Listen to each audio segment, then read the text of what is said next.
Je suis en compagnie de Mireille Gagné. Donc, bonjour Mireille, ça va bien? Très bien, merci de l'invitation. Oui. Pour le bénéfice de nos lectrices et lecteurs, j'aimerais savoir qui es-tu, Mireille Gagné? Je suis une autrice, en fait, j'écris de la poésie, j'écris de la nouvelle et dernièrement, j'ai publié mon premier roman. Donc, je travaille dans le domaine de la culture et des communications. Donc, vraiment, mon champ d'expertise principal, je travaille à temps plein dans le domaine des communications. Mais j'ai toujours été vraiment intéressée par la littérature. Je suis une grande lectrice de littérature québécoise. En fait, je lis presque 100% de la littérature québécoise. J'aime beaucoup partager mes coups de cœur sur les médias sociaux. Donc voilà, ça fait le tour. Je suis mère de deux enfants, deux jeunes filles fort merveilleuses. Super! Tu as mentionné ton roman, justement. Bon, Le Lièvre d'Amérique, ça parle de quoi? Le Lièvre d'Amérique, c'est un roman un peu surréaliste. On le qualifie comme une fable animalière néolibérale. Dans le fond, ça raconte l'histoire d'un personnage principal, Diane, qui se pousse vraiment au maximum de sa capacité dans le milieu du travail. Donc, elle essaie d'être toujours plus elle est très perfectionniste, elle veut travailler davantage, elle veut faire le plus de tâches possible, elle se reconnaît, euh, elle, euh, elle construit son identité beaucoup par rapport au travail, donc un trou sans fond, le workaholisme, en fait, c'est le sujet principal du roman.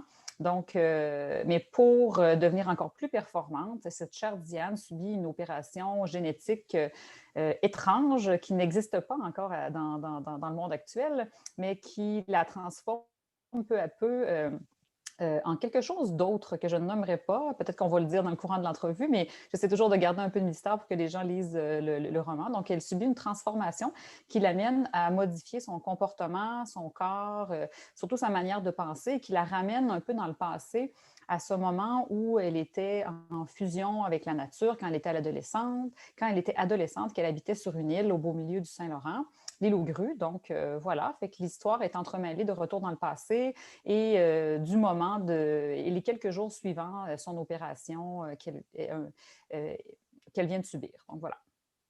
Génial! Comment t'es venue l'idée? Moi, juste le titre en partant, je le trouvais comme très original, Le Lièvre d'Amérique. Tu sais, on dirait pas un roman comme de science-fiction, de Ouais. Ben écoute, moi, tu sais, j'utilise beaucoup les animaux dans mon écriture. Là, tu sais, je suis poète aussi, donc je travaille beaucoup la frontière entre la proie et le prédateur. C'est un sujet qui me passionne vraiment beaucoup. Je suis fille de chasseur, donc j'ai chassé aussi avec mon père. Donc, j'aime beaucoup analyser ce moment où l'homme devient plus animal et où l'animal devient plus humain. Donc, dans le fond, je suis tombée vraiment par hasard. Là, je faisais des recherches sur Internet par rapport à mon roman sur le workaholisme, puis je suis tombée sur les animaux qui dorment le moins sur Terre. Il y avait la girafe, puis il y avait notamment le lièvre. Puis je trouvais ça intéressant. Donc, souvent, j'utilise un animal totem dans mes écrits. Tu sais, j'ai déjà eu la corneille, j'ai déjà eu le chevreuil, j'ai souvent eu les oies. Donc, quand je suis tombée sur le lièvre, ça m'a beaucoup inspirée. Je me suis dit, ah, c'est intéressant, c'est le comportement d'une workaholic avec un lièvre qui s'affaire constamment, qui travaille fort, vite, la nuit, instinct de survie, qui déguerpit. Donc, tu sais, je me suis dit, c'est des comportements qui sont très associés au workaholisme et à la société actuelle dans laquelle on vit. Donc, je me suis dit, ah, je pourrais essayer de, de, de d'interrelier ça dans mon roman. Puis c'est un symbole qui est quand même fort, le lièvre. Il y a le symbole de la patte de lièvre pour la chance.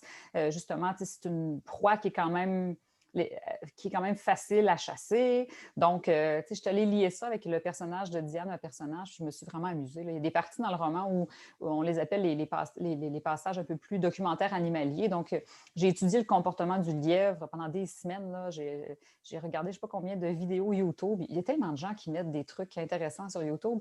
Comment chasser un lièvre, comment colter un lièvre, tout ça. Donc, j'ai vraiment analysé ça. Puis, tout le comportement, comment la population grandit et subit une chute de population de manière draconienne. Je trouvais ça intéressant aussi de lier ça avec l'humain à l'heure actuelle. On s'entend que la COVID, on se pose des questions par rapport à la sélection naturelle. Est-ce que c'est pas une manière de faire le ménage, la COVID, quand la COVID est arrivée? Des trucs comme ça. Je trouvais que ça avait un lien vraiment intéressant. Donc, je suis allée pousser là-dedans.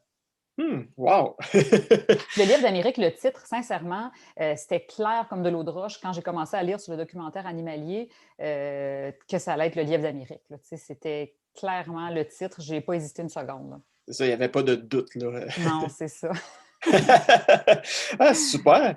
Tu disais que tu es une grande lectrice de littérature québécoise. Est-ce que tu as des auteurs fétiches ou tu butines à gauche et à droite, dans plusieurs genres ou? Écoute, j'ai beaucoup d'auteurs fétiches. Je suis en train de lire Martine Desjardins en ce moment, Mmh. Méduse. Je l'aime particulièrement, là, des univers tellement intéressants, puis de la vraie fiction. Là, je trouve ça vraiment, vraiment chouette. J'ai sur je vais dire la pile de livres que j'ai présentement à lire. Fanny Britt. J'aime Mmh. toujours Fanny Britt, donc euh, Faire les sucres est dans ma liste à lire. J'ai aussi beaucoup de poésie en attente. Donc, je ne sais pas si j'ai des auteurs fétiches. C'est clair que Anne Hébert a été une grande inspiration pour moi dans le roman, dans la poésie aussi. Euh, Geneviève Amiotte aussi. C'est ma première porte d'entrée en poésie. Donc, quand je l'ai lu, ça a été une révélation. Je me suis dit, ah, OK, peut-être que je pourrais écrire de la poésie. Je ne savais pas qu'on pouvait écrire de cette manière-là. Donc, Mmh. voilà, mais tu sais, je pense que je suis un bon public pour la littérature. Tu dis que tu avais écrit beaucoup de poésie avant. Est-ce que ça a été dur de passer de la poésie au roman? En fait, moi, j'ai commencé à écrire plus de la nouvelle. Les premiers trucs que j'ai écrits, c'était vraiment des courtes nouvelles. Mmh. On disait que mes courtes nouvelles étaient très poétiques. Fait que là, à un moment donné, je me suis dit, ben, après avoir lu Geneviève Amiotte notamment, je me suis dit, ah ben tiens, je pourrais peut-être essayer la poésie. J'ai fait un recueil de poésie par la suite, puis j'ai comme continué quand même à faire de la nouvelle. Le dernier recueil que j'avais fait, Le syndrome de Takotsubo, aux éditions Sémaphore, c'est un recueil roman, en fait, c'est vraiment des nouvelles qui sont toutes interreliées entre elles. Mmh. Puis la structure était vraiment complexe parce que j'avais une ligne du temps à respecter. Les personnages étaient intercalés puis revenaient à différents moments dans le recueil. On avait la perspective de chacun des personnages en cours de route. Donc, quand je suis arrivée à faire un roman, je suis habituée à une structure quand même assez complexe. Puis, tu sais, je réfléchis beaucoup à mes structures de texte, autant en poésie, en nouvelle qu'en roman. Tu sais, j'aime quand il y a une structure derrière assez intéressante, un peu plus complexe que linéaire. Donc, tu sais, j'aime bien creuser de cette manière-là. Donc, quand je suis arrivée au roman, c'est différentes parties que j'ai compilées ensemble, que j'ai intercalées. Puis, tu sais, ça a donné un roman. Puis, au début, je pensais que ça allait être une longue nouvelle, une novella. Tu sais, puis, quand je me suis rendu compte que finalement, j'avais quand même pas mal de stock, je me suis dit, ben, tu sais, je vais pousser pour faire le roman. Mais je ne vois pas vraiment de difficulté à passer d'un truc à l'autre. Moi, c'est souvent la première phrase que je vais écrire ou les premières pages qui vont dire OK, là, je fais de la poésie, là, je fais une nouvelle, là, je fais un roman. On dirait que c'est le souffle que je sens dans les mots qui va permettre de déterminer quelle forme le truc va avoir vraiment. Fait que, comme là, quand j'ai fait le roman, là, j'ai des idées pour peut-être d'autres choses, mais je me dis, ah, je pense pas que c'est un roman pour tout de suite, je pense que c'est plus des nouvelles. Donc, c'est vraiment quand ça part que je suis capable de déterminer la forme de l'écrit. Comment tu as connu la revue Solaris?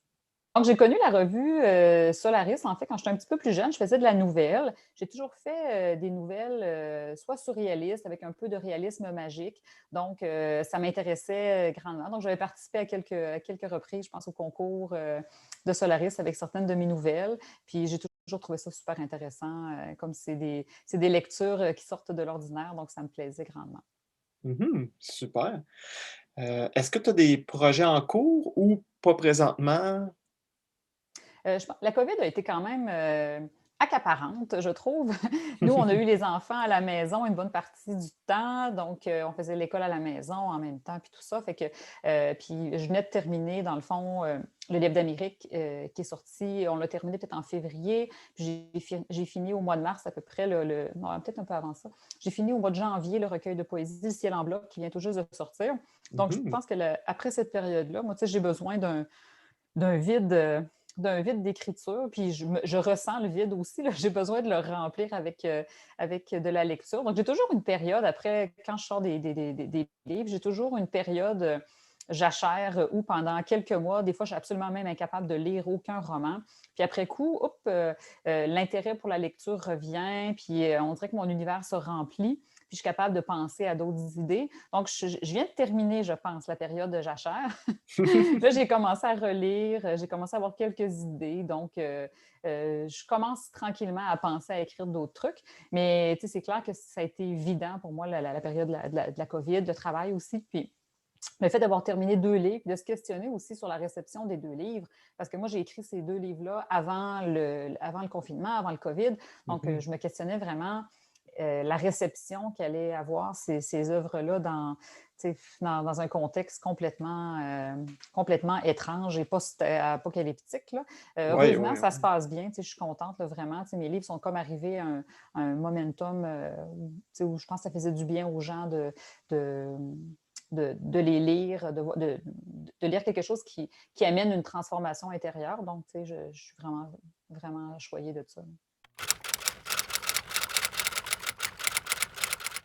Ben, génial. En tout cas, je te remercie beaucoup, Mireille, et j'invite toutes nos lectrices et lecteurs à découvrir non seulement bon, ton roman Le Lièvre d'Amérique, mais également tes recueils de poésie, tes nouvelles, et à visiter ton site internet